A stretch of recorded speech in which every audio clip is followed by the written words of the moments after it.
What does solidarity look like in practice?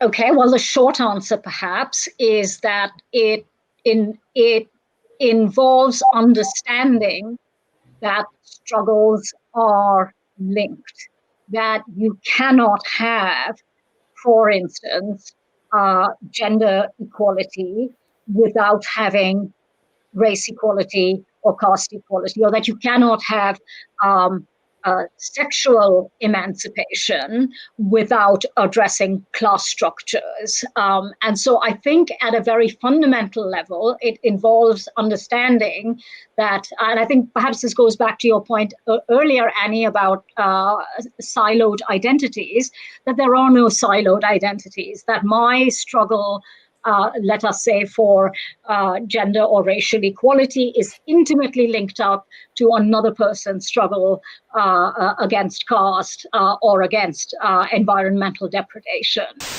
So Butler, Kimberly Crenshaw, Bell Hooks, all of these people who have worked on this moralizing of the commodification of emotional labor have come up with things like the Duluth model and these power is privilege kind of condescending forms of racism, this continuation of the noble savage narrative.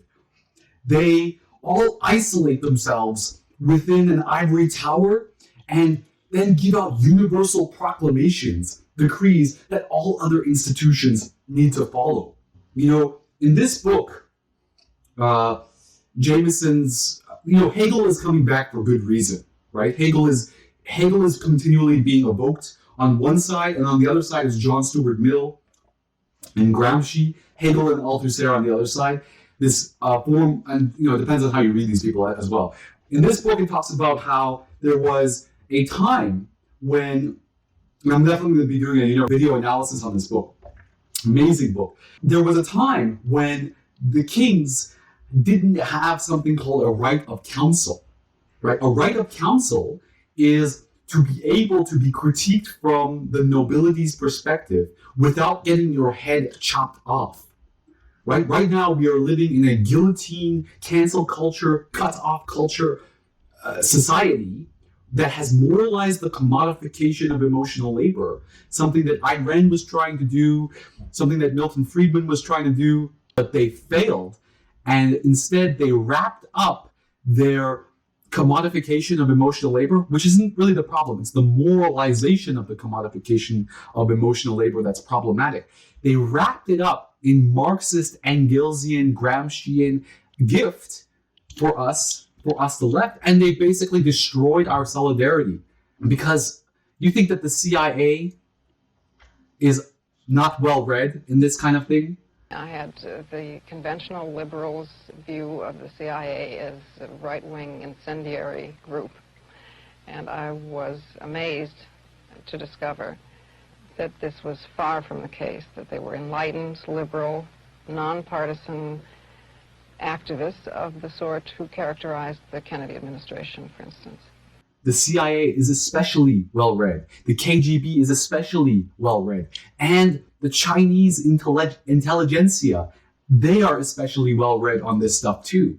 Which is why we have to fight with tankies who think they take on a decolonizing position. Which is why we have to deal with these neoliberal intersectional people who think they are taking up the decolonizing position. When really, the decolonizing position is to work against the matrix was right. There's 6 matrices, right? There's 6 matrices. There's not just 1 or 2 matrices. There's many different matrices, and Judith Butler is one of the vanguards for this neoliberal bullshit. That we all have to take identity training courses and all these empathy learning classes. When what it's doing, when we commodify our emotional labor, what's actually happening is we are destroying authenticity in replacing it with performativity. We're destroying authenticity and we're replacing it with performativity. We're destroying the authentic connection that I can have with you and replacing it with a constant hesitation of emotional labor. And we're going to be talking about how it plays out in these people and in Simon Critchley, in Glenn Greenwald, as we go in this. Okay, so this is going to be a long one. Thank you for sticking around. Please like and subscribe. Like everybody, like in this social capitalist hellhole that we live in, so that more people can see this and more people can come up with a genuine sense of solidarity, and how that genuine sense of solidarity is very difficult, and it requires listening to right-wing people, and it requires bringing the right-wing people into the conversation, because guess what? Many right-wing people are low-income people that see that the right wing, that see that Donald Trump, that see that Bolsonaro. It's not this strawman perspective, this patronizing strawmanning the other perspective, where they say, "Oh, they're voting against their own interests." What the fuck is this bullshit, voting against their own interests? These people have a fucking brain. These people can speak for themselves. Can the subaltern speak? Can the subaltern be listened to by the fucking ivory tower? So let's go back to Gramsci. Let's go back to Spivak interpretation of Gramsci, okay? Not this fucking Butlerian Gramsci that we keep getting. Okay? We need to go back to Spivak, okay? Spivak does notice, if you want to talk about some feminists that are on the right trend, Spivak is the one that notices it. Who else? What other feminists notice it? Priva Gopal, she notices it. And there's a bunch of people that notice that there's a neoliberal destruction of our solidarity, and it comes from this what Butler calls this anti-intellectualism. No, it's not just one matrix, okay? It's not just one ideology. There's layers of ideology that we have to deal with. Okay, sorry, I gotta go into this. This is gonna be a long one. Thank you for sticking with me. Politics is the defense of abortion rights, identity politics, if it includes arguments about women's lives, their freedom, their movement, their capacity. Very often, I feel that that social movements on the left are grouped as identity politics, even though they do not always argue on the basis of identity. In other words, it's not just a question of. So we need to stop assuming that everybody's on the same side. Let's talk about how the abortion issue is such a straw man with regards to how they paint the picture of it being as just a fact of female autonomy, women's autonomy. Excuse me, but after being excluded from leftist circles from so long, I have no choice but to participate in right-wing circles. And guess what happens when I participate in right-wing circles? Right? They show me pictures of 25-week abortions, and how there's like mass amounts of abortions happening in the United States, and how what the process of abortion actually requires. Again, I'm all for autonomy, but let's actually look at what we are arguing about. So the left, the so-called left, or what I call the neoliberal left, they don't even let you examine what the right wing are saying. And the right wing, what are they saying? Are they saying anything out of step? Are they saying fucking something that's completely absurd? No, it's something that we all of us, if you have any form of empathy and you see a fucking baby, okay, one of the greatest philosophy, scenarios is if you see a baby drowning, you're going to go help it, right? That's like a philosophy 101 utilitarianism versus Kantianism thing. If you see a baby, you're going to go help it, and you're not going to help it for utilitarian reasons. Well, excuse me, anybody who sees a picture of a 25-week baby, right? Imagine floating in an amniotic fluid, and then all of a sudden, all of the amniotic fluid drains from your existence. This wonderful substance that was helping you, and then out of somewhere there's this claw that comes at you and just starts just taking out your organs. the baby inside of the womb is not some parasite as we've all been taught in our undergraduate raising, right? I've had spiritual connections with my womb self.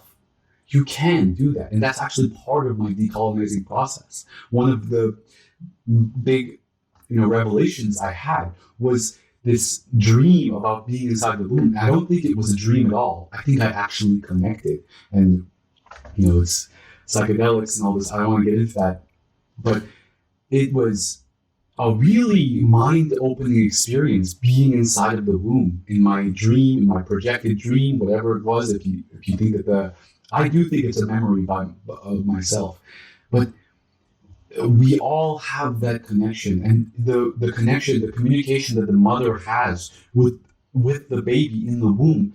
I don't have to tell women this; they know. They all have. Okay, so a maternal instinct. Oh, am I being naturalistic? I mean, I have that maternal instinct as a man. If I see somebody else's baby and I hear it, and I have similar maternalistic instinct. It's a live being. And what do these leftists, these quote unquote, why does the right wing hate the left so much? Because they platform these strawmen. It's a fucking parasite.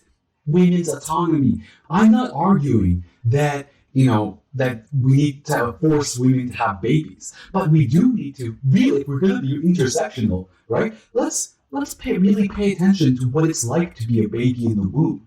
Pay attention to that spiritual aspect, right? At 25 weeks, what the doctor is required to do is to crush a baby skull. And this is not a secondary point. We're going to come back to this with regards to what Cornel West says later on in this long analysis. This is going to be a long analysis. I apologize, but there's no choice, really. And there's so much juicy stuff to talk about. Of claiming this is my identity and I deserve social and public recognition for this identity, that may be in the mix. But usually I am living in a world in which justice, the democratic ideal, a hallowed political principle, has not yet become justice for all. Mm-hmm. So if I'm talking about racial justice, am I talking about identity, or am I saying? See, you can't assume that we're all on the same side. That requires the hard work. The emancipatory movements that seek to establish racial justice as part of justice. You can't assume that we're all on the same side. This assumption of this is a universal assumption, intersectionality. We're not all on the same side. There's a reason why 30% of Latin people vote for Trump. There's a reason why 50% of white women vote for Trump. Okay? Look, as long as you just assume everybody's on the same side, we're not going to go anywhere. Okay? Yeah, I'm fucking pissed. Because Butler says, pay attention to people's anger. So, I'm pissed because people fucking call me right wing. I'm tired of that shit. Okay? I'm tired of... one of the things I'm telling you to do is look at when somebody gets canceled, go and look into why they got canceled. I'm talking about left-wing people. When left-wing people get canceled, they have a really good critique. That's why they're getting canceled. Okay, Adolf Reed and a lot of people. Okay, and a lot of people I posted in my last video.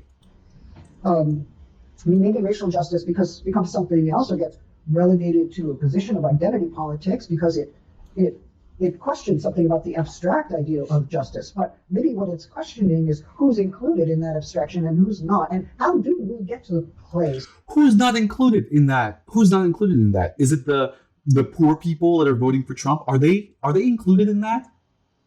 Should they be included in that? Are they just reactionaries? Are they not people with their own brains? Are they not your cousins, white people? That, if I'm from a small village, okay? If I bring a black person to my small village, everybody's going to be like, whoa, what is this guy? Okay, there's a difference between racism from ignorance and racism from hate, okay? it's your duty, white people, to talk to your cousins, to talk to your racist cousins, but instead, what has been normalized, instead of this duty, this democratic duty to educate, the duty has become on you, it's individualized, and the idiom is instead, it's too much emotional labor to educate you. This is what white people are telling their white cousins. Well, no wonder the white cousins, the New York white people, the white cousins who live in Mississippi or whatever, or Florida, they're voting for Trump. Because it's too much emotional labor for you to do it. You capitalist. Of having justice as something that is all-encompassing and that is justice for all. I mean, what would it mean to arrive there? It may well be that racial justice asks us to rethink justice. Racial equality makes us rethink equality. Sexual freedom asks us to rethink freedom. Freedom for whom? Who has not yet been free, who has not yet known freedom. It seems to me that these are large principles that belong to any democratic project, especially a radical democratic project or politics. See, when you're stuck in an ivory tower and you don't have this right of counsel, as Jameson talks about, you grow up you create a world of yes men, yes people, right? Everybody's like, yeah. And Judith says, in my classes, everybody's open-minded. Excuse me, do you think anybody is willing to risk their social capital? Okay, Judith, don't you love Hannah Arendt? Why do you think Hannah Arendt was not a feminist? It's because Hannah knew that the personal is political is a neoliberal argument. Okay, the personal is political is what Gloria Steinem and her CIA-backed feminism has normalized.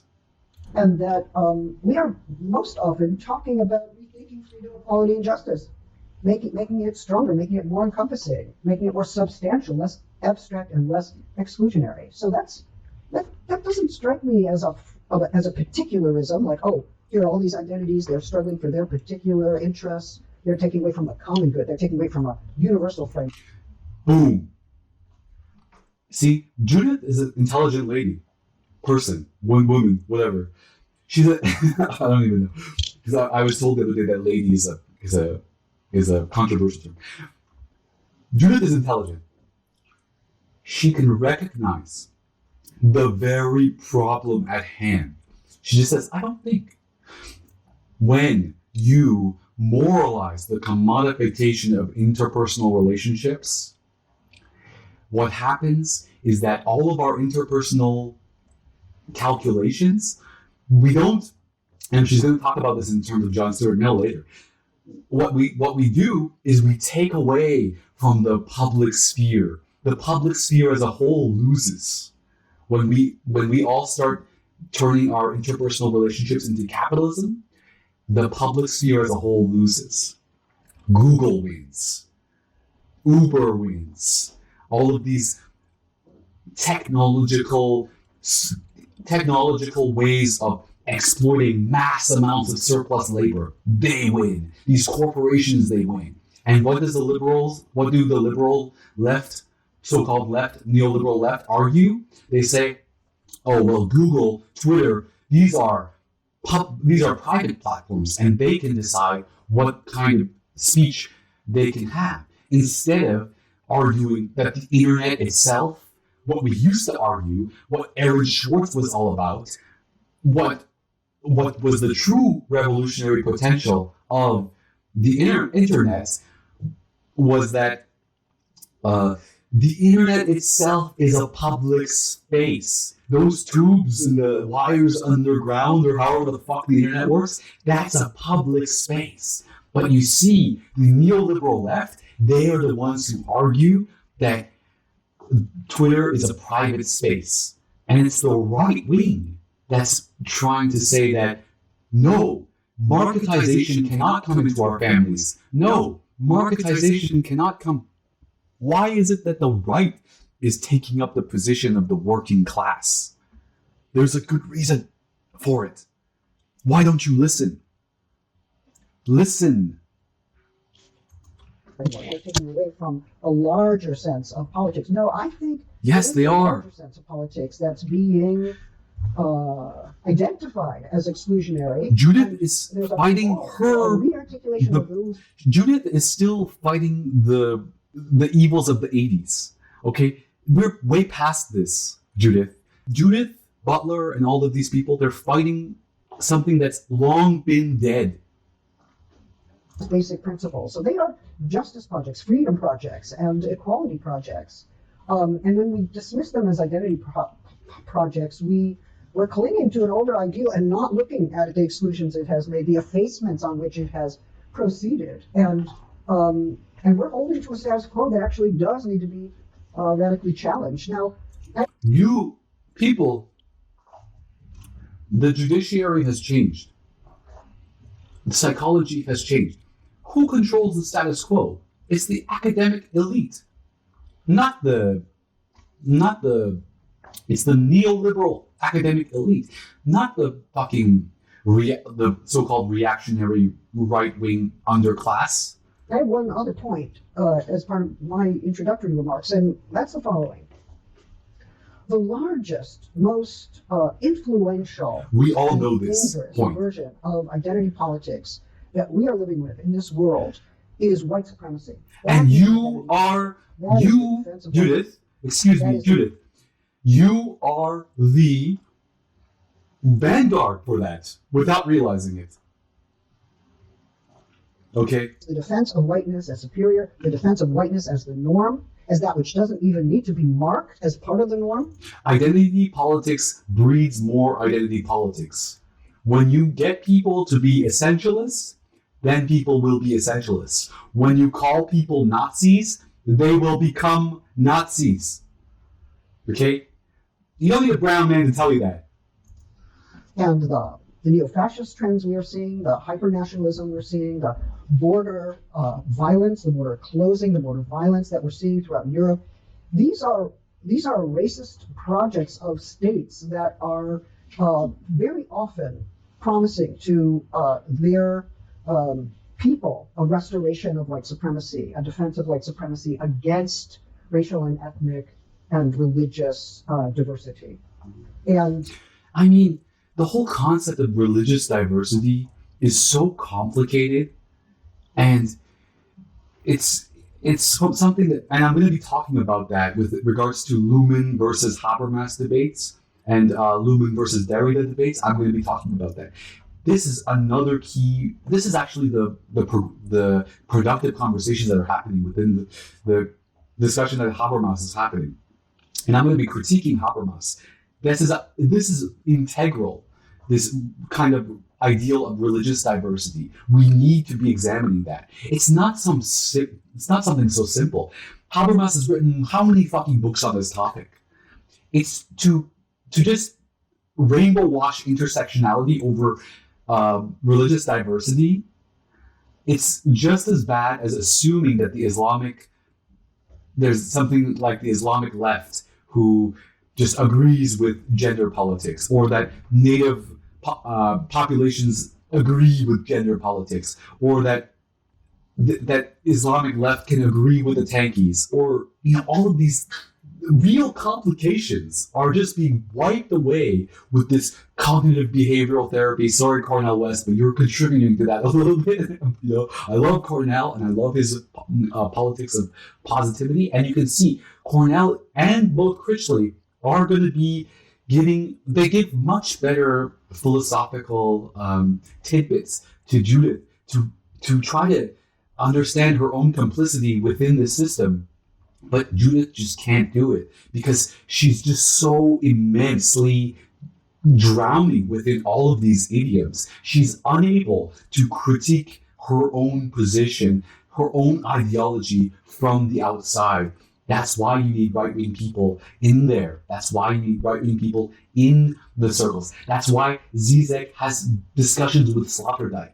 Okay? You need to have right-wing conversations. That's why Alan Bloom is a key figure for us to study. That's why the Nazi Heidegger is so endemic, so necessary.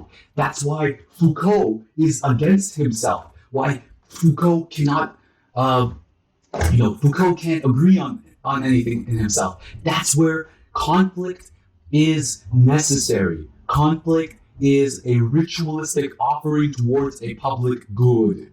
Okay, Saul Nassau. That's my fucking idiom that I'm trying to make. The other, I have a bunch of idioms I've made myself. So I think that we often imagine that identity politics is a fragmenting process that the left is responsible for, or that has happened inside the left. If the left can be responsible for the fragmenting politics, if they can admit their own complicity, we wouldn't be here. If the left can take the quote left, what I call the neoliberal left, if they can take responsibility for it, we wouldn't be here. That's the first step. Admit responsibility for the fragmentary nature of our politics. TERFs and SWERFs and MRFs and whatever the fuck, you have to admit that the right-wing ideal of virtue signaling, that the right-wing ideal of oppression Olympics is correct. However stupid those terms might be, identity politics, cancel culture, there's a reason why they resonate in the masses. Need to listen to them. Listen to the groaning guts of the public. Trump is able to listen to the groaning guts of the public, and he's able to direct it. We are stuck within our frontal lobes or something in our own brains, and we're not able, something that I was hopefully a part of, but I keep getting kicked out of, we aren't able to listen to our groaning gut. We need to listen to the gut. But actually, the largest and most noxious, most destructive one is white identity politics, which takes the form of asserting white supremacy either. You are fighting fire with fire, and you're making global warming worse. You need to fight fire with water. Okay? Identity politics breeds more identity politics. Explicitly or implicitly. And we need to get wiser about how that's happening and how we might oppose it. Mm-hmm. So do you see identity politics as a kind of a stalking war, as a kind of... Sometimes. Yeah. Sometimes. I mean, I think we can talk further about the struggles that we're seeing in social media and struggles among movements, and what is disturbing about those struggles, what is helpful about those struggles. I'm happy to... Would you say the same thing about culture wars? Well, the thing about culture, I mean, if we have a movement for Black lives on the streets, is that about Black identity, or is it about racial justice, or is it about the legal system? Is it about... I'll tell you what it's about. It's about performativity. Okay? Most of the time, it's about performativity. Okay? And I there was plenty of people... Dave Chappelle talks about how there's so many of these white people that are part of this Black Lives movement, and it's just when again you talk to actual racialized people like moi, like the black guy from my last video, we are infuriated by this idea that you have this already privileged kind of perspective. It's insane. Okay, it reinforces racism from the back door. You are maintaining a noble savage perspective. Institutions of violence? Is it about the police? Why do we call that cultural, as if the cultural is separable from issues of violence or institutionalization or state power? I think that when we separate off something that we call merely cultural, we're making sometimes a false distinction, right?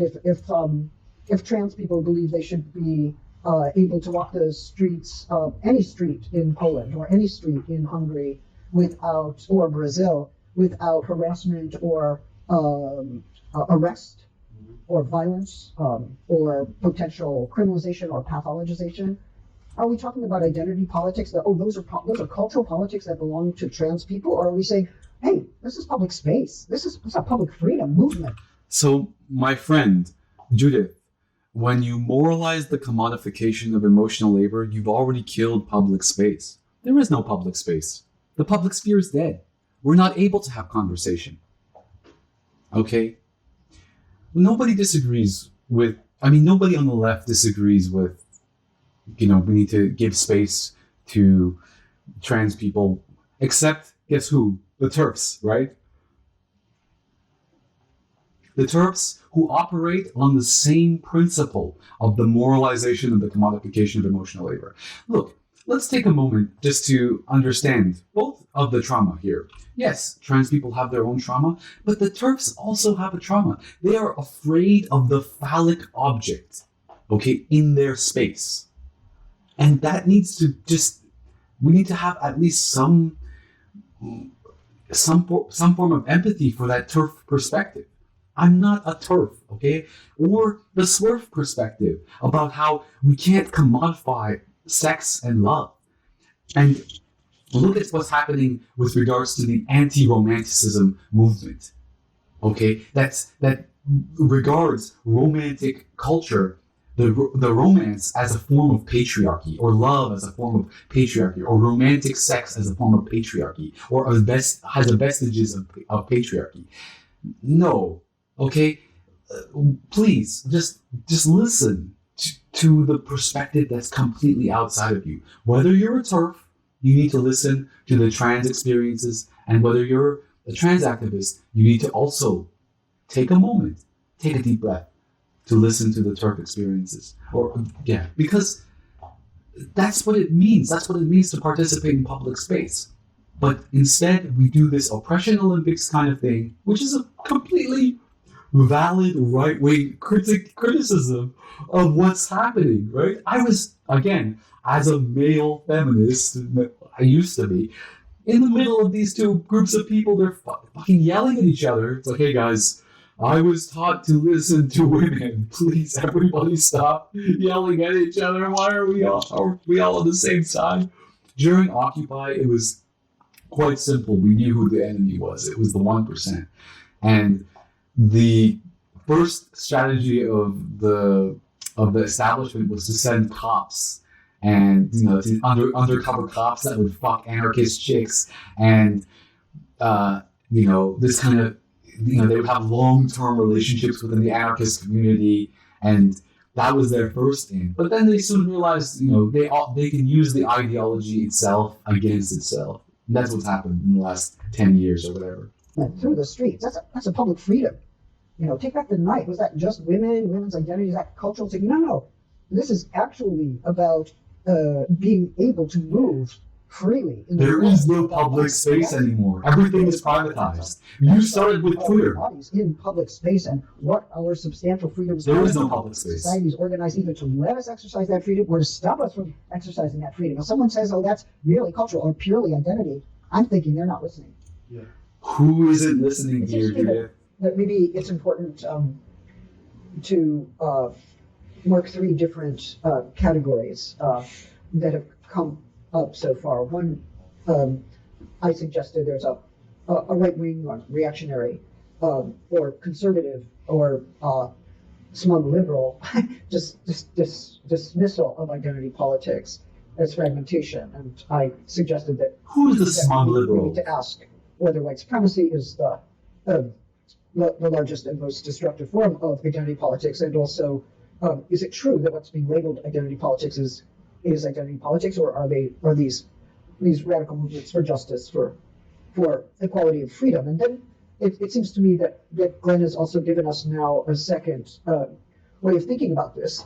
Neoliberal corporations are using multiculturalism or the rainbow flag or even Black Lives Matter as logos to signal or advertise their inclusivity, but they are still engaged in exploitation and extractivism in other ways of destroying our planet and our and prospects of employment, especially. Glenn made a really good point. You watched the whole video. So you should rewatch the video. There's a third issue really which Cornell has raised, and which we might also think about in terms of the history of Black feminism, which is whose lives have been degraded or whose lives have been effaced, whose perspective has not been. AI woman. She's talking about AI so, woman. for instance, here we are, and we're all very pleased to be here, but I was mindful that we don't have a woman of color in this conversation, and what difference would it make, I would ask, to have a woman? Glenn You makes a might really say, good oh, that's point. identity politics, but maybe not.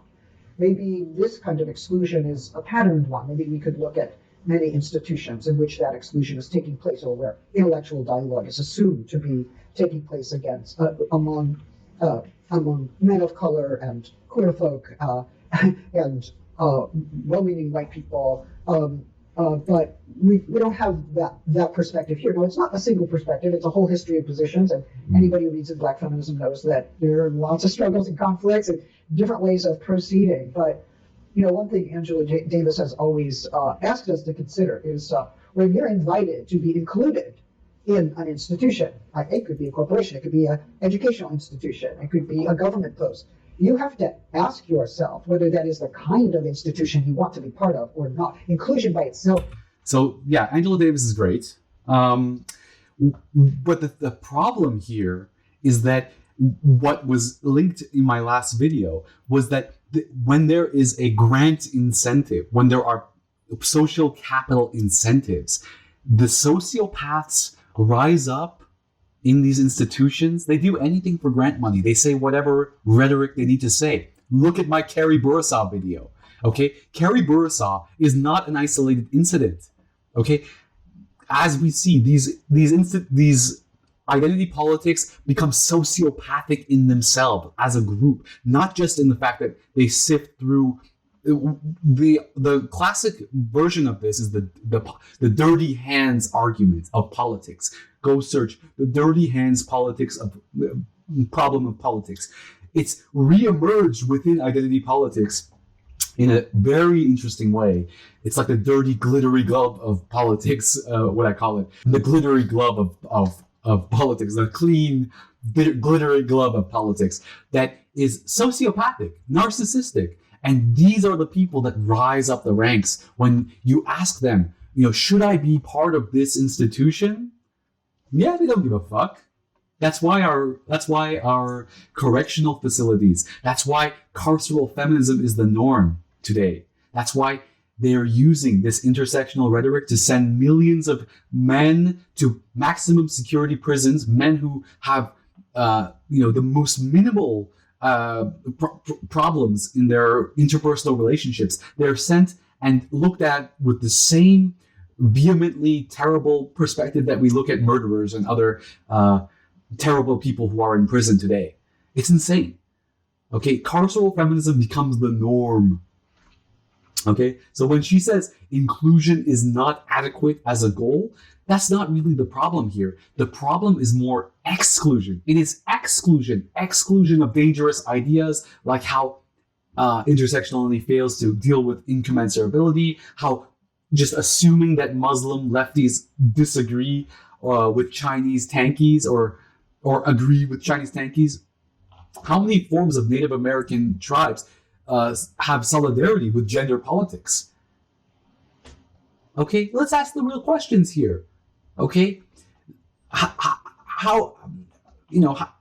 why can we assume that the left-wing Islamic people have solidarity with gender politics, especially with trans politics? They don't. They just don't. Are we gonna fucking lie? Are we gonna fucking rainbow wash everything just to be like, oh, everything kumbaya? Yeah, I agree with kumbaya in many senses, but the difficult path to getting to kumbaya, we have to acknowledge the difficult path to getting to kumbaya. I used to go to these rainbow gatherings, and there was like an easy path to get there for people who couldn't, and then there was like a very difficult path.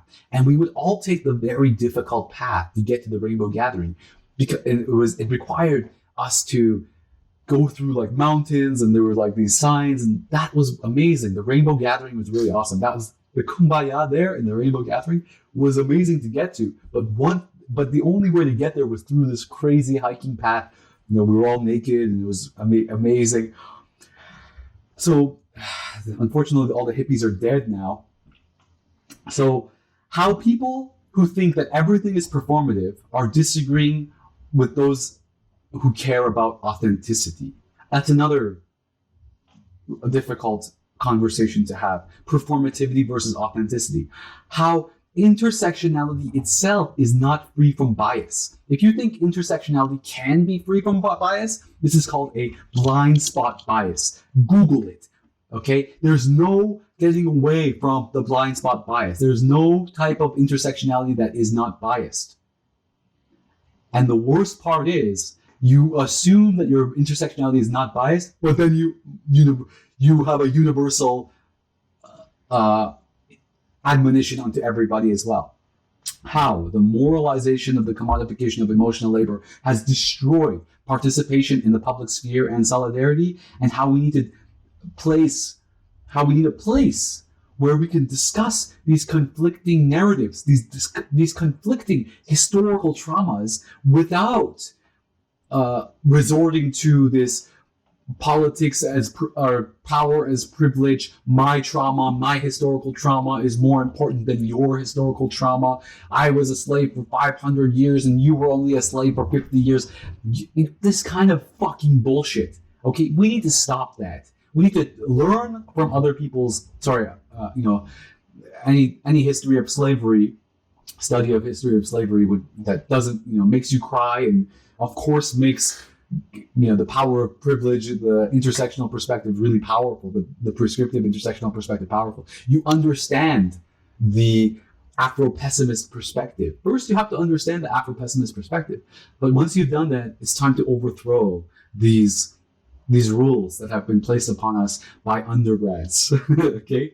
Instead of normalizing exclusionary politics, right? We need to have a public space instead of normalizing exclusionary politics. It's not inclusion that's the problem. It's exclusion that's the problem. Excluding right-wing Trump voters. That's a problem. Why? Because they mass. Okay? Me, I'm a left-wing guy. But how many times have I been excluded from conversation because I look up to Diogenes? And when I go to the right-wing spaces, you think that they have no power over me? Adequate as a goal, right? It's not adequate as a goal. And it can be deployed in the way that Glenn suggested. But this third category, which Cornell designates as spiritual, I want to say the experience of effacement, of not being in the picture, of not having a presence publicly, intellectually, socially, politically, and the pattern of structural ways in which those exclusions take place. We need to think about that as part of social, political, economic inequality. And so I think the Black feminist critique of inclusion, and it's a strong one, is precisely a refusal to accept identity. Don't take my identity and advertise your corporation, right? Like, let's be critical. Let's be radical about what institutions we want to be part of, and what ones we really don't want to be part of. And look, as long as there's a monetary perspective, there's going to be a scab regarding tokenization. Okay, I would tokenize for $500, whatever. And what's the criteria for that? I mean, those are not identitarian criteria. We're not just, people are not just saying, oh, if it includes me, then I want to be part of it. No, that's not right. It actually, some institutions should be brought down, and we should be involved in dismantling them rather than begging to be included in that. Absolutely. And if we're not able to think that way, we can't think critically. So identity marks that exclusion, but it also links it to this sense of debasement, this sense of not having the capacity to express spiritually in a free way, in a way that feels living, one's history, one's position in society, precisely because that has been effaced or demeaned in some ways that who are the people that can't speak today? So I think we need to take seriously that domain, and I think it's the more substantial and important dimension of identity claims. Identity claims that are made in the service of broader political projects that should not be dismissed, and that are not just the effect of. It's so crazy how you can use her own whatever she's saying against herself so easily, right? Who are the people that don't have a voice today? Okay, we live in a Twitter world, right? Who are the people that don't have a voice? Who are the people who are excluded from having a voice? Are they all motivated by hate? Or are they some of them motivated by ignorance? Appropriation or Because in your description. But we're not denying the history of suffering, nor are we saying that these folks are determined only by the history of suffering.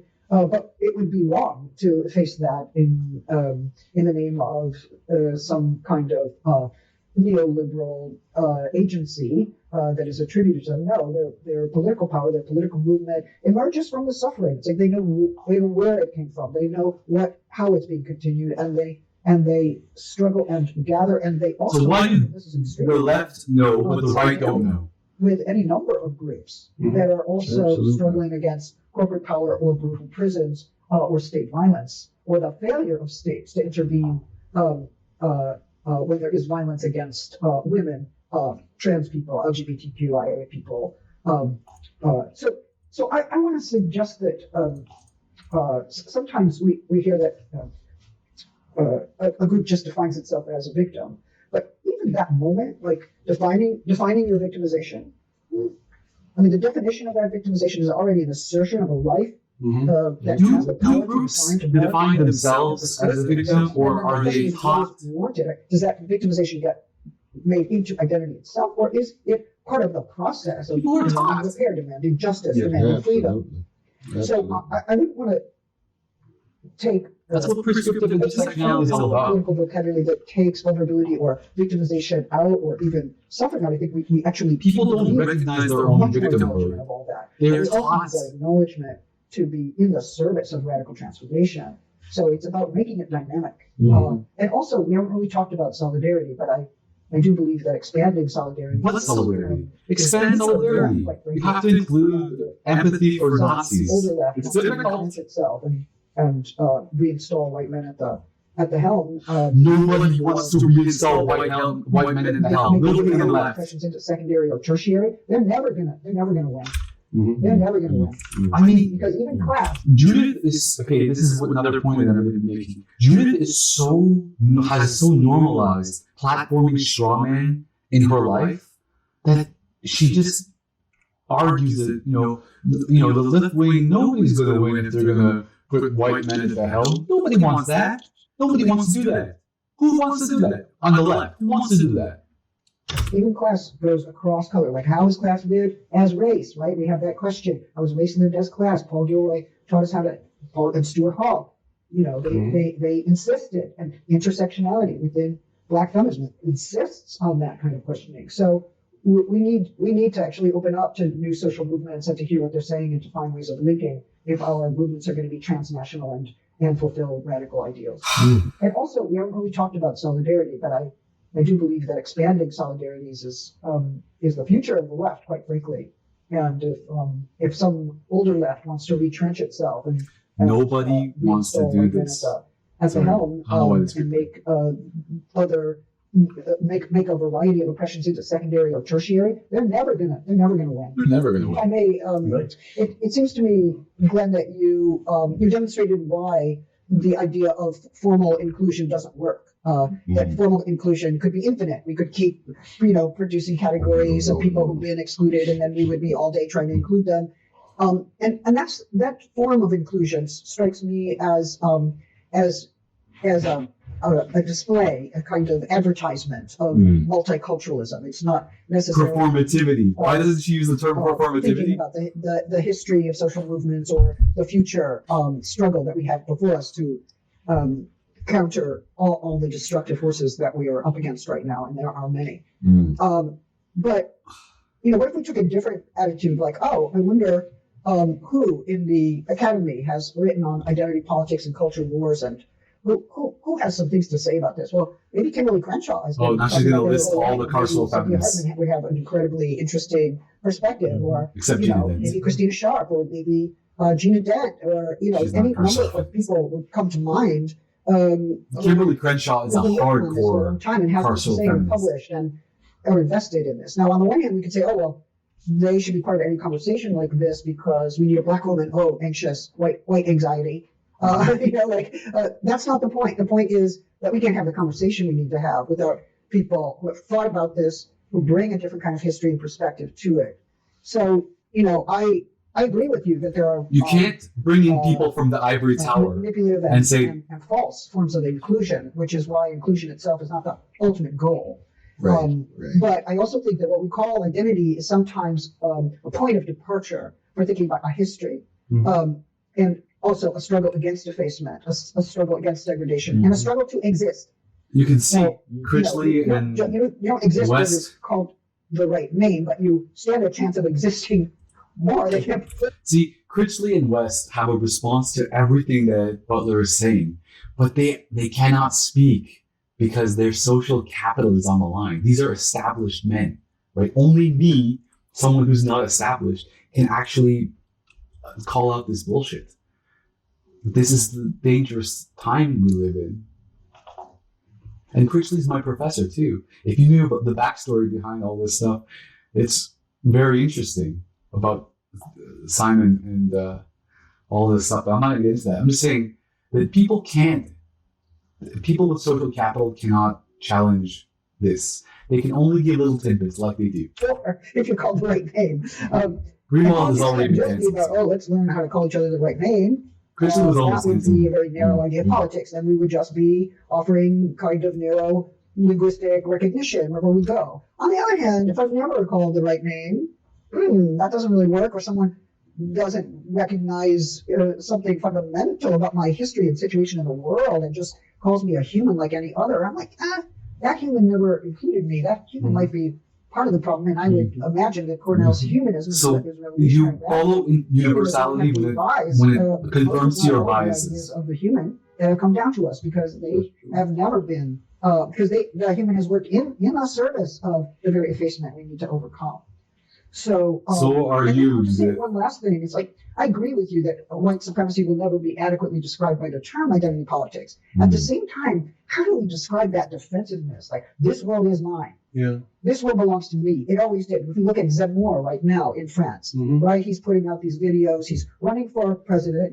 He's a reactionary, and he's basically saying to white people in France, nobody said this out loud. When did it become normalized? Like I feel it. When did it become normalized? This country no longer belongs to us. This is why colorblindness in our streets. Look at what this is why colorblindness is better than what Judith is arguing for here. Colorblindness, if we're talking about cognitive behavioral therapy, right? Colorblindness made all of this go in the peripheral. And now that the left has decided to take up identity politics, it's become acceptable for the right to also take up identity politics. And identity politics breeds more identity politics. Because it's obvious that the left's version of identity politics is completely biased and universal.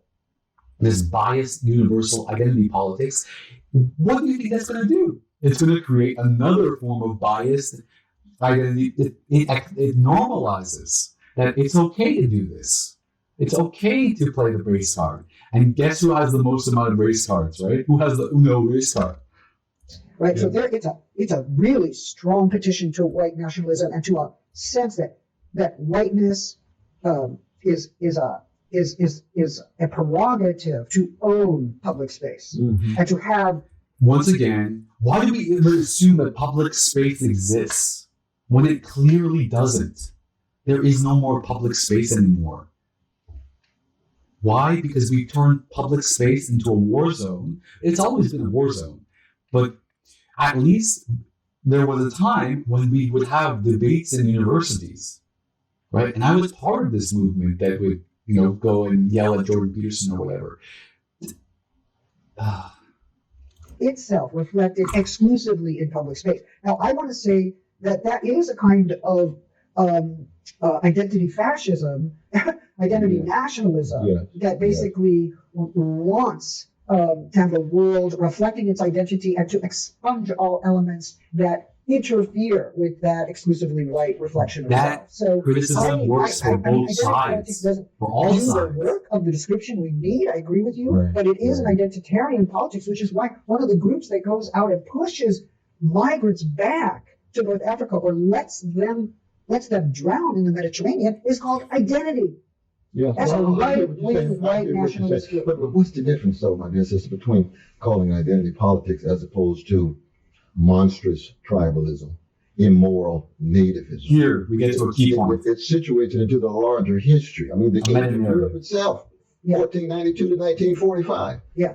An age in which the European colonial empires are reshaping the whole globe in their image and in their interests, using the same language. Yeah. You see it in Conrad. You see it in Graham Greene, which is to say, once you use a different term, it makes it difficult to keep track of the longer history that goes all the way. We're talking about the worst of Europe, not the best, but the worst of Europe. So that in that sense, it is identitarian. Yeah. But it's not surprising given the worst of the age of Europe, in which it's precisely that possessive sense of my land and my body and somebody else's body there. Yeah. Their possession and so forth. I would agree with you, but here you both have used the term tribalism, which I find interesting, and Okay, this person, Judith Butler, is trying to school Cornel West as if he's an undergrad student. Because Judith has so habituated platforming strawman in her life that she thinks that this is okay to strawman Cornel West. Look at what she's doing. I generally don't use it just because I get worried. Like, are we saying that contemporary fascism or hyper-nationalism or white supremacy is a barbaric and pre-modern problem, and that we are regressing to a pre-modern form of sociality when we see that? And also, what about actual tribes? What about native tribes? I mean, there's some pretty serious contemporary politics about tribal rights and about the destruction of tribal inheritance. And the stealing of tribal lands. And I kind of feel like when we use the tribalism term as something pre-modern, we're imagining that the modern or the strawmanning West. The late modern should be West is not some undergrad. I mean, I know you would use that. I know you're not going there. I know. See, this is a key moment, right? This is a key moment because not just Judith, but all of this neoliberal left, they've excluded actual conversation so much. They strawman their enemies so much. They platform strawman and censor actual critique so much that Judith thinks that she can school West here. Oh, you're going on. Exactly. I would Jonathan Swift for that. He's the edge of misanthropy sometimes when it comes to how human beings come together. No, I'm with you. I know that. Yeah, so now she has to retreat back and realize that Cornel West is not some fucking undergrad. But if we say it's a recurrent, like if we say white supremacy is recurrent, or we say that fascism is recurrent, refashioned, reformulated, right? But it's got to also be understood as historically specific. Absolutely. Right, and some of the movements we're seeing are anti-feminist and anti-LGBTQ and anti-immigrant and anti-progressive. Excuse me, is feminism one thing? Are all these groups monoliths? They have massive amounts of inner fighting. That's why we're in this situation, Judith. Absolutely. Racial justice, so these are reactionary formations that have a very specific, they draw from the form reforms. That's my point I'm making. But they're constellated. Absolutely. Okay. That I feel maybe links Glenn's remarks with Cornell's, because Glenn, I think that you have suggested to us that corporate powers and their decimation of basic liberties is a really key framework, and that gets lost when we start engaging in multicultural debates of a certain kind. And then you also suggested to us, suggesting you might be a left libertarian, maybe you wouldn't disagree with that, but you've also suggested to us that class remains unscrutinized in many of the debates on inclusion.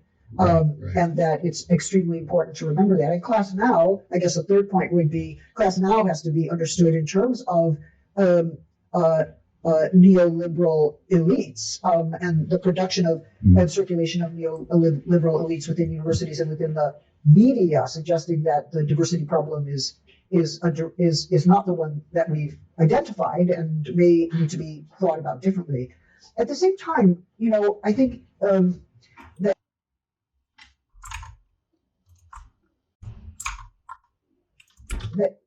one of the things that neoliberalism has done is evacuated the ideals of social democracy or democratic socialism. It's evacuated social services, and it's it's also decimated protections for the environment. So the sense of destruction, the fear of destruction that people are living with, and that Cornell has identified so powerfully, that sense of destruction takes a lot of different forms. Yeah, yeah. And we could say that racism and anti-immigrant politics and anti-trans politics and anti-feminism are just expressions of secondary expressions of a primary sense of fear of destruction. Like, where does the fear of destruction go?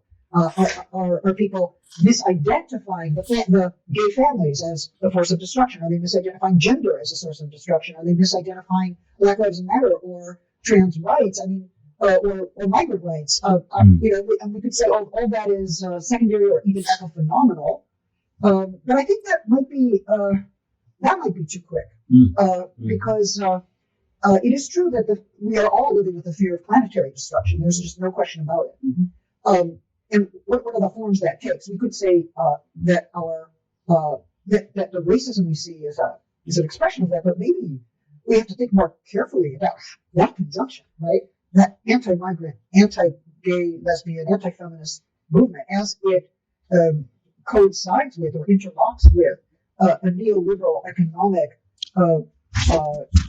form of governance that has decimated social services and put a huge amount on the family and put a huge amount on local communities and put a huge amount on local churches. Absolutely. Right? So look at the evangelical church as truth, you know, is sometimes like all one has to grasp for in a time in which people are fearing destruction, where it's like, oh, this import from America, gender, that's what's destroying us. That's destroying our lives.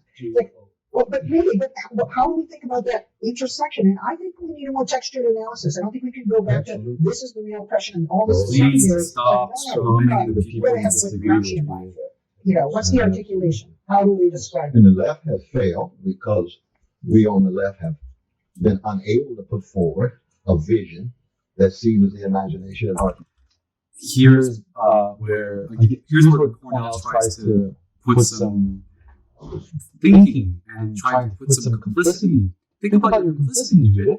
The left has failed. Minds and souls of people. I agree. Unable to have institutional capacity for that vision. Yeah. You do it. You're the one we look to, Cornell. You do it, Cornell. It's too much emotional labor for me. You do it.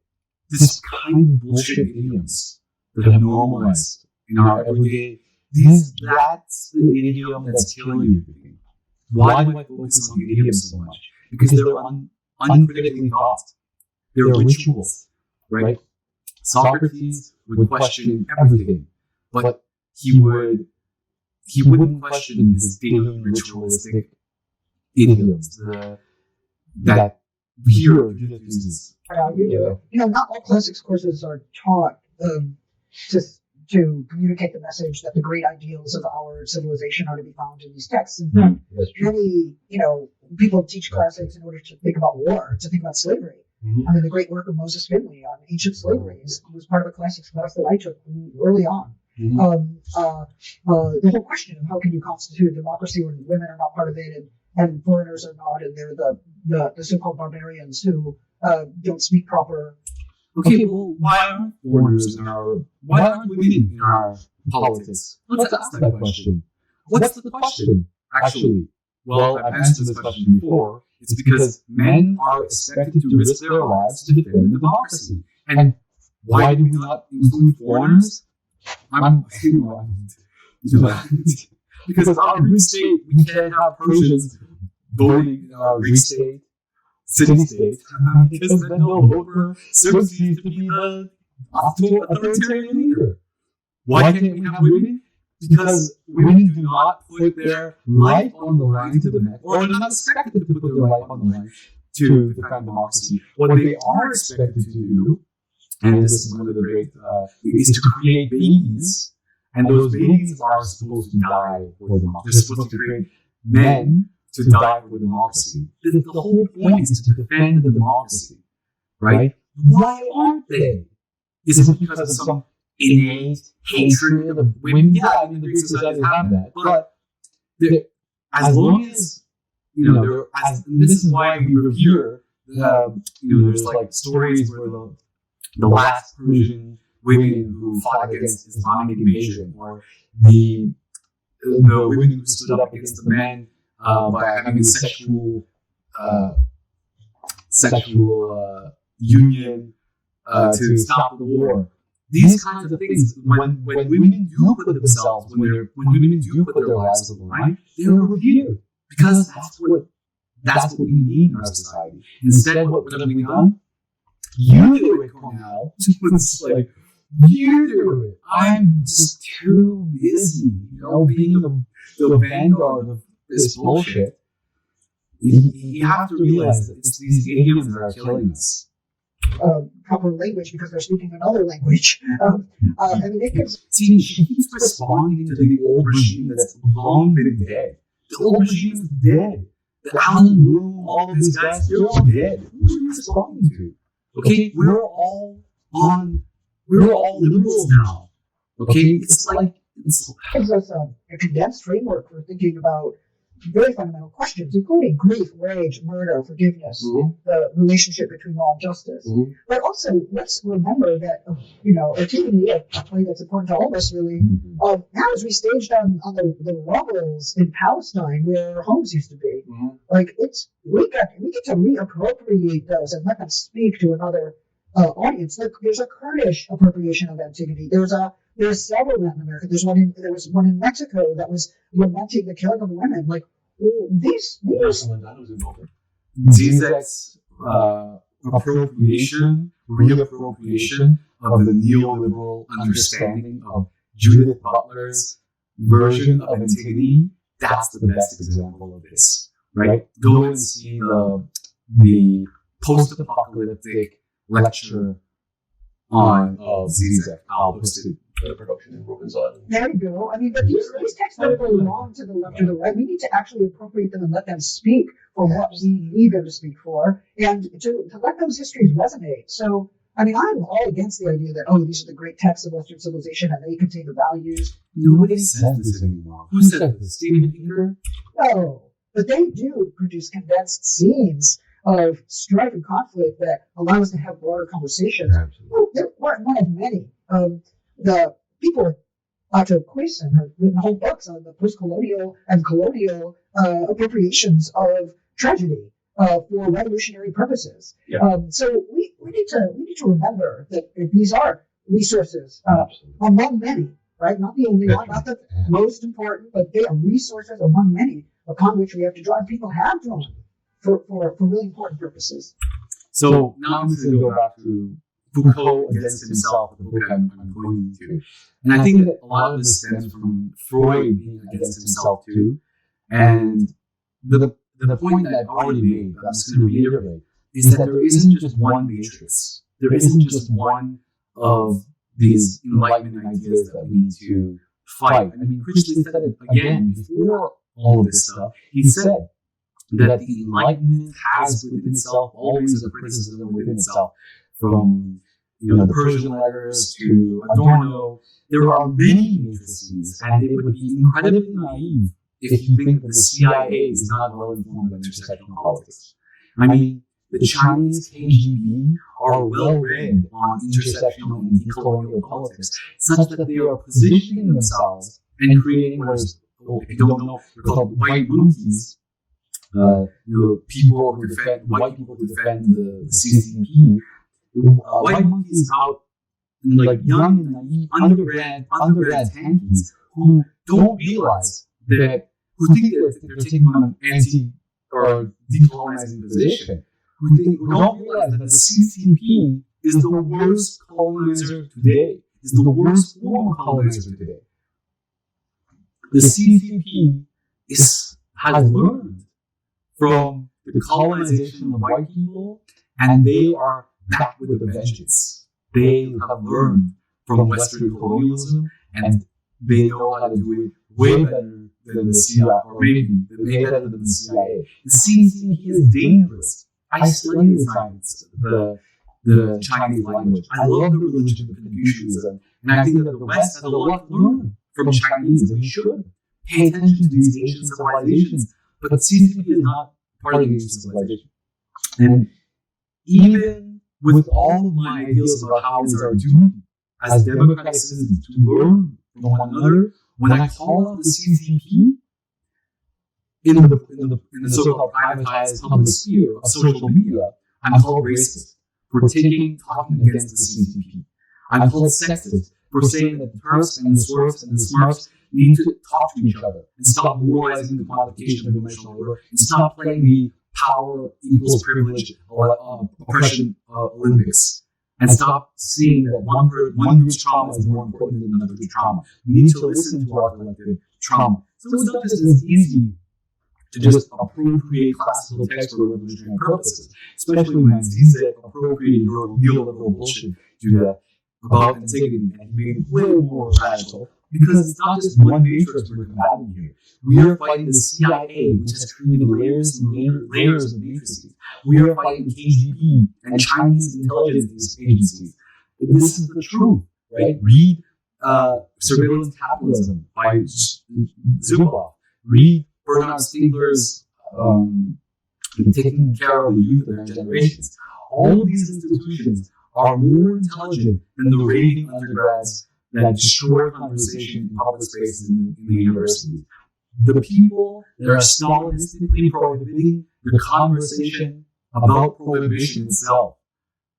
The people who are clinicalizing the people that they disagree with, clinicalizing toxic masculinity, clinicalizing this idea of the devil's advocate position.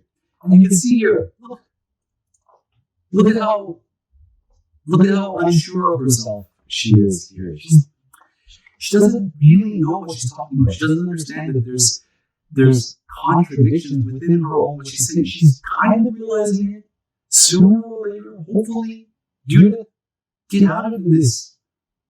Okay, Judith, you are more intelligent than Crenshaw, definitely. Bell Hooks is just formally just focused on her rage. So I don't have any. I used to be a big Bell Hooks fan. I don't think that Bell Hooks has any possibility of doing either. If there's any vanguard of the feminists that can get us out of this crap, it's Judith. Okay, Judith, you gotta do it, man. Judith, please get us out of this. Okay, and here is Christian with his own tidbit. He's supposed to be the moderator.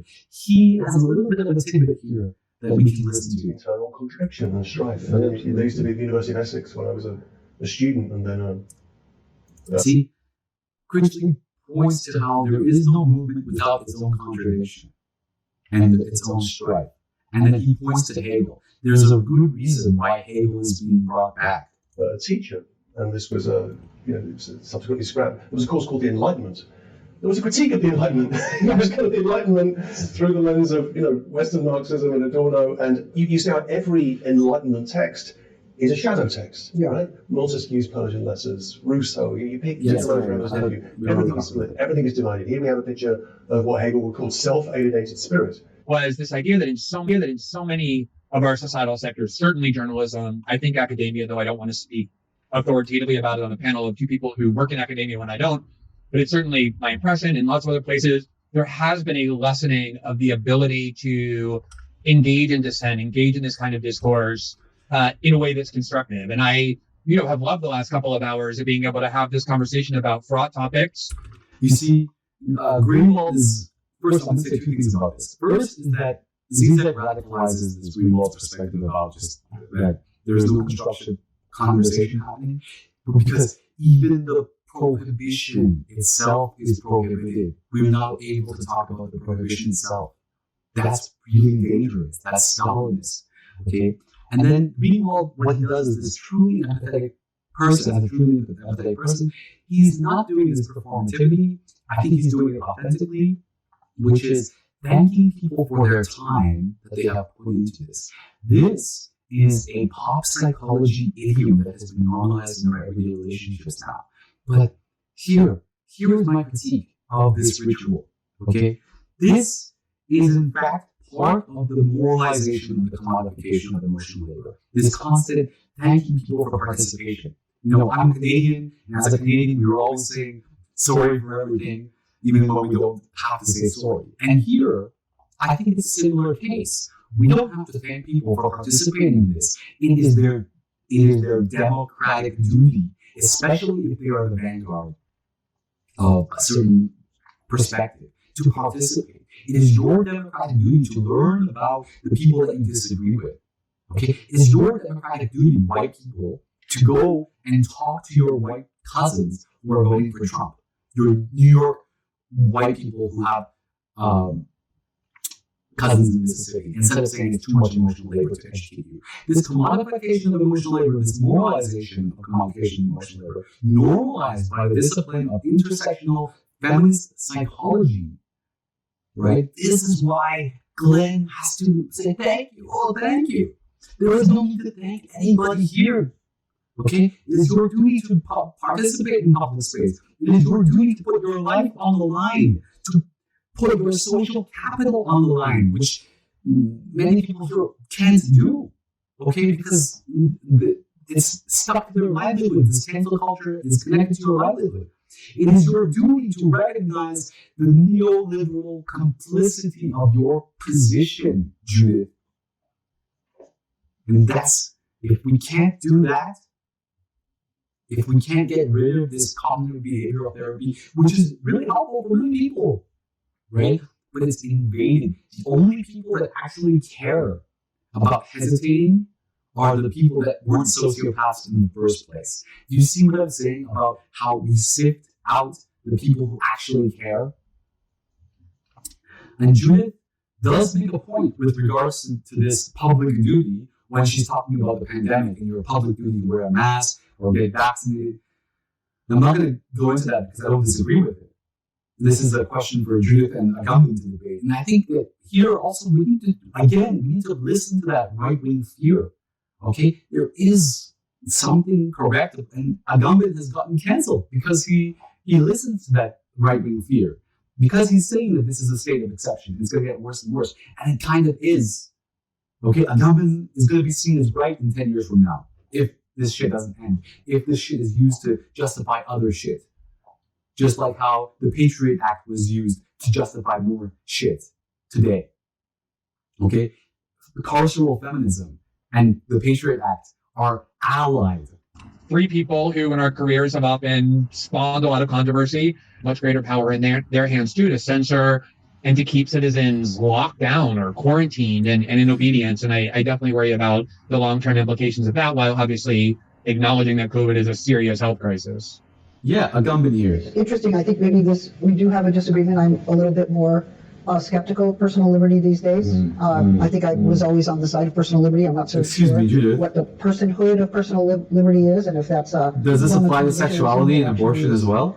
Governed by a kind of death drive. You know, Glenn, you're in Brazil, and as you know, Bolsonaro has been accused. So personal liberty is motivated by a death drive, but personal autonomy isn't. Okay, does this apply to sexuality? Does this apply to abortion, Judith? Can you be vulnerable enough to take seriously these disagreements?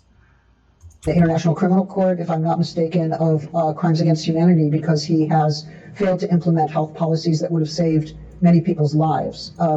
And the lives that are gone are very often lives of people who have been living in tentative shelters or who are poor and don't have the same kinds of protections as others who are more safely housed. I think that we have to look at people like Trump or Bolsonaro as appealing to this sense of personal liberty. Like, I don't have to do anything to save anyone else. You just said it yourself, Judith. You said you knew it, Cornell. And Colbert said it. He said, you don't owe anybody anything. The other lady says it. If I got paid for my emotional labor, that's the same spirit. Why can't y'all just recognize that? Why can't you recognize that complicity? It's so right there in your face. I don't have to change anything about my life. I refuse all regulation. Who are the people that say this the most? Is it the feminists? Or is it the right-wing people that don't want to wear masks? It's the same argument. They're the same people. It's the same neoliberals. Regulations in the name of my personal liberty, because that's my personhood and that's my individualism. And it encourages a form of egoism that doesn't recognize the deep ways in which we're connected to each other. And either we're going to recognize. I think that abortion is the key issue here, right? Do we want to live in a society that normalizes abortion? I know it's about personal autonomy, but if you just take a second to look at what abortion after 25 weeks is like, it's gut-wrenching, okay? It makes you, if you have any form of empathy at all, I know that, feminists know what I'm talking about, but they say that it's a woman's right to choose no matter what. No, we have to pay public taxes, okay? Do I want my tax money to go to this? You know what? I don't want my tax money to go to war either. Recognize those ways and save some lives, or we're going to fail to recognize those ways and go down killing or dying with the flag of personal liberty. Yeah. It's like, I think we've got a death drive issue that uses the idea of... Exactly. We do have a death drive issue that uses the idea of personal liberty. Personal liberty. Like, people who are just, they don't care. I'm not vaxxed. I don't wear a mask. I'm up against you. I'm near you on the subway. You die, I don't care, because I'm expressing my civil liberty. Now, I think as well that we have to ask who is dying, right? In the U.S., we see it's black and brown people at very high rates. It's the elderly. It's people who are most vulnerable. People who are unhoused. We could say, I don't want to obey a mandate or for there to be a mandate because I want my personal freedom, my ability to work. I understand that. But if your personal freedom and your ability to work comes at the expense of other people's lives, then you have a quandary. And we should be putting that quandary out front and center. Because of course it's good to have the freedom of movement. Of course we need to work. But of course we need to save lives. And my fear is when it's personal liberty versus the intensification of state powers and their surveillance mechanisms in particular, that we are no longer able to have that conversation. That we are no longer able to have that conversation. That we are no longer able to have that conversation. That we are no longer able to have that conversation. Excuse me, okay? Why aren't we able to have that conversation? Because you're the vanguard of the people who are spreading this biased and universalist form of intersectionality. And you're worried about people not being able to have that conversation. Look at this.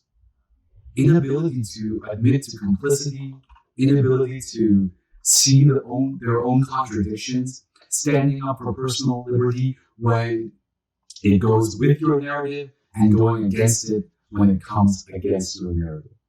Judith and the rest of the intersectional neoliberals, please wake up. Stop killing solidarity.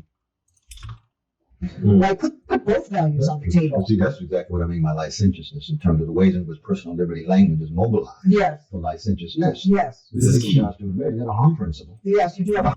Okay. John Stuart Mill has a harm principle. See, Cornell is a very intelligent man, okay? And he uses the term licentiousness. Okay, so let's see what does that mouthy Cornell West term mean here. So I'm going to read the description or the actual definition for you. Lacking legal or moral restraints, especially disregarding sexual restraints. Sexual restraints! Licentious behavior, licentious revelers. Who is he talking about? Why does he bring up John Stuart Mill? Because John Stuart Mill is the vanguard, again, a historical vanguard of this intersectional left, okay? John Stuart Mill is a capitalist, okay? And Cornell goes after the neoliberal utilitarian idioms of feminism by upholding so he's trying to position John Stuart Mill's harm principle in a good way. But John Stuart Mill is not an ally, okay?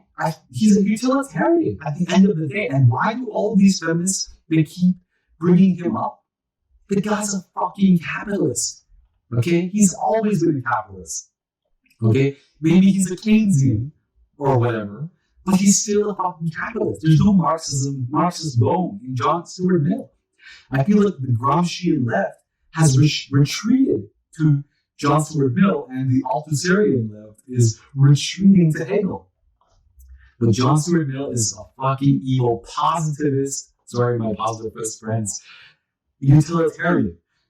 So now is the time to talk about accountability. There's no liberty without constraint. Yeah. There's no freedom without constraints. Yes, right? but it's not So just so there has to be some accountability. Yeah. So you're talking about impunity, the way Trump and the others talk about it. Yeah. That has nothing to do with liberty. I understood that. Well, it's one thing for me to say. Perfect, right?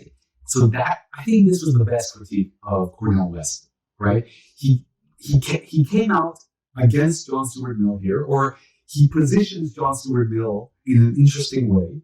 So now let's see how Butler responds. There has to be some accountability. Yeah. So you're talking about impunity, the way Trump and the others talk about it. Yeah. That has nothing to do with liberty. I understand Yeah, that. just like- Well, it's yeah, one yeah. thing for me to say I must constrain myself in order not to do harm, and then I am still here in the position of the individual calculating what's harm, what's not, and he taught us how to calculate. Right. But there might be an ethics that's beyond calculation. In other words, I'm thinking about my life, which means others are thinking about it in the same way, and we are linked in this living world, on this. I'm so sorry, Judith. When you start to calculate, when everything becomes a matter of calculation, what makes you so sure that we will have that interdependency factor within our calculation? In fact, it seems like when our drinking water is receding, people invest in, water commodities. Is that the kind of calculation you're talking about? No, people don't. When you say it's too much emotional labor to do anything, when you say you do it, Cornell, you have the privilege, you should do it. It's, I don't have to do anything. When all this fucking bullshit idioms are normalized, what do you expect? What, you think that people are going to be endlessly giving back? No, when there's a calculation, when there's an interpersonal calculation in all of our relationships, what happens is that there is no interdependency in your calculation. Do you think that Jeff Bezos or Musk or whoever, do you think that they're doing a John Stuart Mill calculation that will uphold interdependency? Dude, the dude doesn't even let Shatner speak for 2 seconds, okay? Musk or Nestle, do you think that they give a shit? Okay? When you turn everything into a utilitarian calculation, my friend Judith, my friend John Stuart Mill, we all lose. And just like what you said before, when everything becomes individualistic, when everything becomes particularistic, it does inevitably. That's what intersectionality does. Mill defends capitalism on the basis of these calculations, on the basis of the ethics of utilitarianism. When did Mill become the voice of the left? Right, which is why the interdependency that we need to understand to fight COVID is also the interdependency we need to understand to fight climate destruction. I agree. And so I agree. we need I would call it a communist ontology. Well, quite it's a frankly. You're overstating the fact Mill was a capitalist. Narrative that's thicker No, than I any conception of think we personal need a radical social ontology. We need to rethink selfhood, its boundaries, its openings, to have a completely different ethics and a politics of taking place against.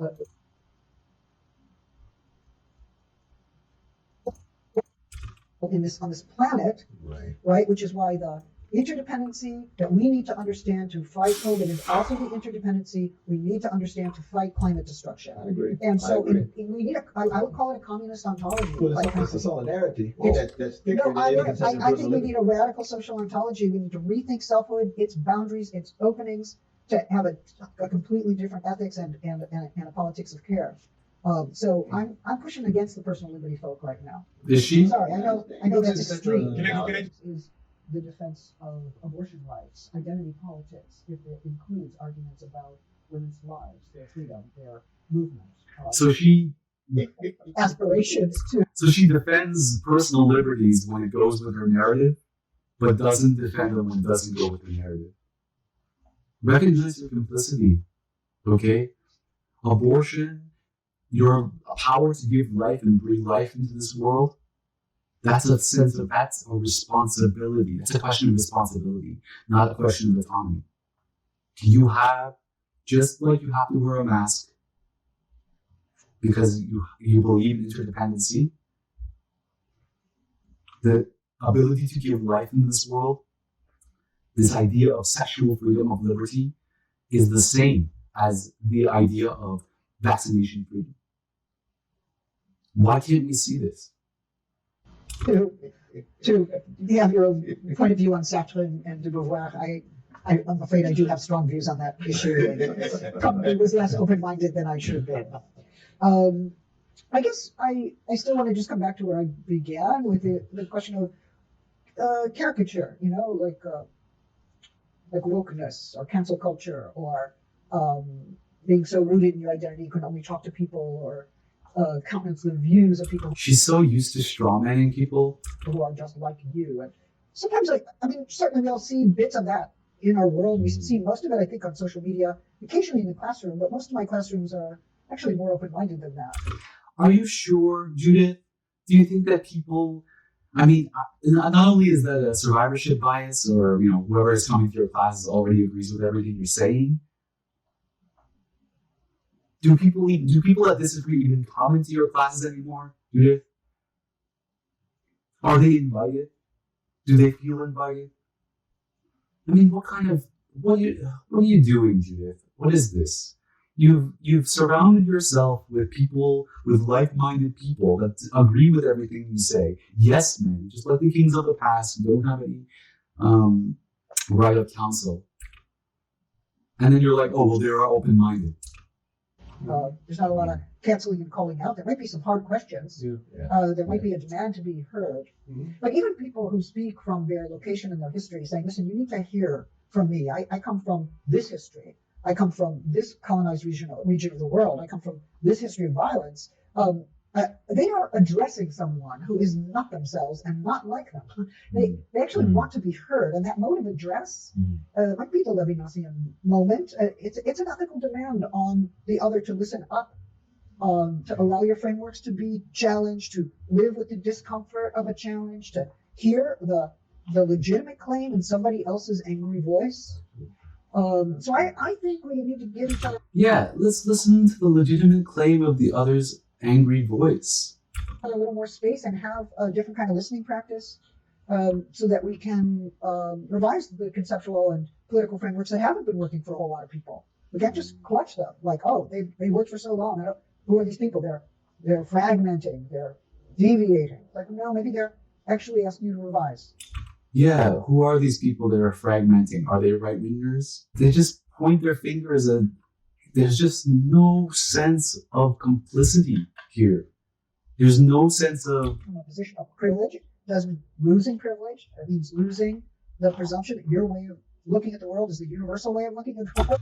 Excuse me, the power equals privilege argument is the ultimate Americanized, American universal that's being exported to the farthest reaches of the globe. Intersectionality is an American universal being exported to the farthest reaches of the globe. Well, but that's a grief, that's a loss that has to be endured, right? I've always thought white supremacists have to endure a certain kind of loss. They are not superior. They must live through that loss and learn to live in a different world, right? There's rage, but there's also grief. I'd say go in the way of grief, because that kind of grieving is going to open up the world to a more... Butler said it herself. Y'all need to give up your intersectional universality. A more equal, more caring, more communicative, more joyful place of cohabitation and of social transformation moving forward. So, I think what you say about mourning and precarious life in relationship to that. Yeah. Well, I'm aware in Brazil, mourning. It's interesting. They talked about mourning in the lights went out. It would say to me, look, if gay families are okay, if gay marriage is okay, then you're saying that the idea of the family, the heterosexual family, as stipulated by the Bible. I said, where did it stipulate that exactly? I'm not sure. It's really the Bible. It's a certain reading of the Bible. Anyway, look at Simon Critchley when she's talking about this. Look at him cringe. If you know anything about his personal life, the family is a site of revolution. It's a site where the market cannot invade. It's beyond the Bible. that idea of the family, that will lose its sense of being natural and universal. It's like, lose it. You can still have it. Yeah. You like your heterosexual family. You can be right in there. You can have it, but you might be living next to somebody else who has a different set of intimate associations. Maybe gay marriage, maybe gay family, might be blended, might be any number of things. All you've lost is your sense of universality, necessity. Yeah, you need to lose your sense of universality. Okay, the family isn't just a Western structure. Naturalness. And that's a good loss to endure. Because it will, in the end, connect you more broadly to the human community. So. The human community. I don't know. That's my view. So. That's her view. But look what she says about. We need to actually open up to new social movements and to hear what they're saying and to find ways of linking if our movements are going to be transnational and fulfill radical ideals and make make a variety of oppressions into secondary or tertiary. They're never gonna win. They're never gonna win. Right? If we make all of these ideas into secondary or tertiary, if we make the question of the family into a secondary or tertiary question, they're never gonna win. So Judith, I really hope you're able to really understand there's so much contradiction in what you're saying, and the biases of what you're saying are just so destructive, so colonial, academic colonialism. Okay, I'm not the only one to talk about this. Okay, I'm not the only colored person that's talking about this. You can't attack the last barricades of against neoliberalism, the family, the community. These kinds of ideals, you will not win. Because guess what they're going to do? They're going to band against you. And they are banding against you. The left wing, the poor and working classes are not voting for left-wing governments. How many times do you have to say this? Are you going to be listening, Judith? Judith and friends, will you be listening? Or will you keep imposing your universality onto others? Stop.